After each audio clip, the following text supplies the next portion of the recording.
Pour la dernière présentation, j'invite Amé Bergeron, étudiante à la maîtrise.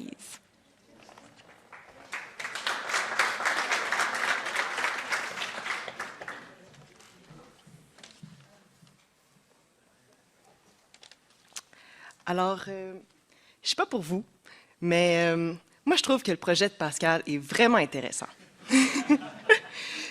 Utiliser du bois de drave pour reconstituer la forêt préindustrielle et étudier la dynamique des pinèdes blanches, la dynamique naturelle des pinèdes blanches, c'est vraiment fascinant.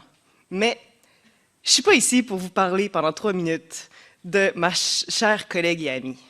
Et non, vous ne saurez jamais si elle m'a soudoyé, par contre. Mais faire la dendroécologie avec du bois de drave, c'est original et novateur. Mais il faut aussi faire attention parce que ces échantillons-là possèdent un défaut. En effet, vous doutez bien que le bois qu'on retrouve dans le fond de nos lacs, ils n'ont pas poussé dans l'eau. Ils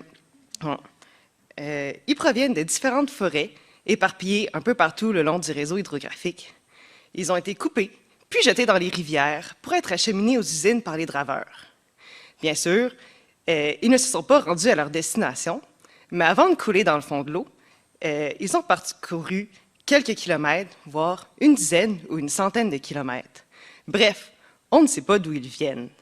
Donc, mon projet a pour objectif de développer une méthode innovatrice de dendroprovenance à l'aide de plusieurs propriétés du bois afin d'établir l'origine des échantillons de pin blanc subfossiles issus de la drave.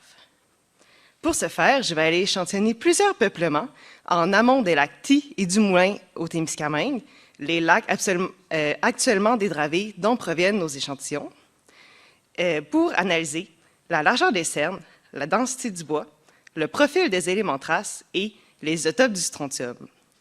Une fois les peuplements de la région caractérisés, je vais pouvoir distinguer identifier quelles propriétés du bois me permettent de distinguer les différents peuplements.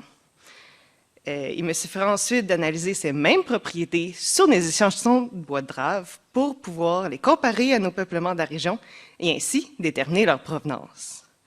Bref, en plus de développer une méthode complètement innovatrice, mon projet offre une dimension spatiale à la forêt préindustrielle et va nous permettre de mieux comprendre la dynamique naturelle des pinèdes blanches à une plus fine résolution.